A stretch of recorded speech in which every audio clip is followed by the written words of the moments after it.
নমস্কাৰ বন্ধুসকল, এনআৰচি সংক্ৰান্তি আলোচনাৰ এটি নতুন খণ্ডলৈ আপোনালোক সকলোকে স্বাগতম জনাইছো।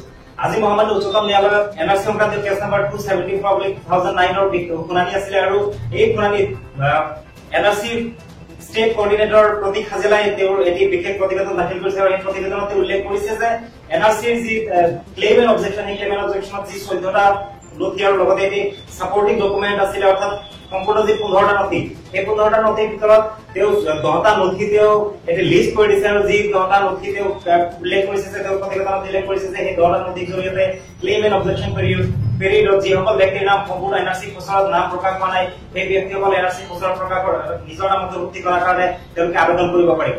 এই 10টা যি এনআৰচিৰ ষ্টেট কোঅৰ্ডিনেটৰ প্ৰতীক হাজেলাই কি ডকুমেণ্টছ তেওঁ সাজেষ্ট কৰিছে, কোৰ্টলৈ কি পৰামৰ্শ আগবঢ়াইছে তেওঁ সেই প্ৰতিবেদনত সেই সম্পূৰ্ণ ডকুমেণ্টছৰ যি লিষ্ট, এই লিষ্টখন মই আপোনালোকক এই ভিডিঅ' ডেছক্ৰিপশ্যনত দি দিছো। আপোনালোকে ডেছক্ৰিপশ্যনত সম্পূৰ্ণকৈ চাই ল'ব পাৰে। এটি থুলমূল আগত দিবলৈ মই যত্ন কৰি আছো। ইয়াৰ ভিতৰত আছে আপোনালোকৰ যেনেকে মাটিৰ ডকুমেণ্টছ, কিন্তু সকলোখিনি ডকুমেণ্টছ কিন্তু 1971 চনৰ 24 মাৰ্চৰ যি মাজনিশা, সেই মাজনিশাৰ আগলৈকে হ'ব লাগিব। আৰু এই ডকুমেণ্টছখিনি, এই 14 প্ৰকাৰৰ ডকুমেণ্টছৰ ভিতৰত মাটিৰ ডকুমেণ্টছ আছে, নাগৰিকত্বৰ ডকুমেণ্টছ, এই ডকুমেণ্টছ আছে, ইয়াতে এলআইচি ডকুমেণ্টছ আছে। গতিকে সমগ্ৰ যি ডকুমেণ্টছৰ বিৱৰণখিনি মই ক'বলৈ হ'লে কিবা ভুল হ'ব পাৰে, গতিকে তাৰ কাৰণে মই সমগ্ৰ ডকুমেণ্টছৰ বিৱৰণখিনি মই ভিডিঅ' ডেছক্ৰিপশ্যনত দিছো। গতিকে আপোনালোকে ডেছক্ৰিপশ্যনৰ পৰা সম্পূৰ্ণ লিষ্ট চাই ল'ব পাৰে।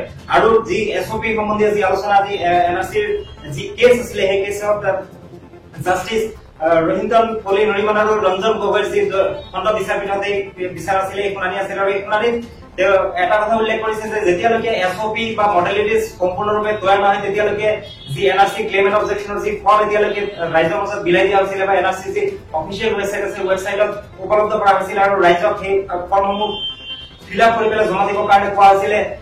ইতিমধ্যে ডেট দিয়া হৈছিলে। গতিকে এই ডেট এতিয়ালৈকে যিহেতু এছঅপি বা মডেলিটি কোনো ধৰণৰ সিদ্ধান্ত হোৱা নাই, গতিকে যেতিয়ালৈকে এছঅপি বা মডেলিটি যেতিয়ালৈকে চূড়ান্ত নহয়, তেতিয়ালৈকে এই ফৰ্মসমূহ জমা লোৱাৰ ক্ষেত্ৰতো বাধা প্ৰদান কৰিছে মহামান্য উচ্চতম ন্যায়ালয়ে। গতিকে আজিৰ যি কেছৰ শুনানি আছিলে, সেই কেছৰ শুনানিৰ ক্ষেত্ৰত এইখিনি আছিলে থুলমূলকৈ আপডেট। গতিকে আপোনালোকে পৰৱৰ্তী সময়ত এনআৰচি সংক্ৰান্তীয় বিভিন্ন ধৰণৰ আপডেট পাই থাকিবলৈ আমাৰ চেনেলটো ছাবস্ক্ৰাইব কৰিব পাৰে।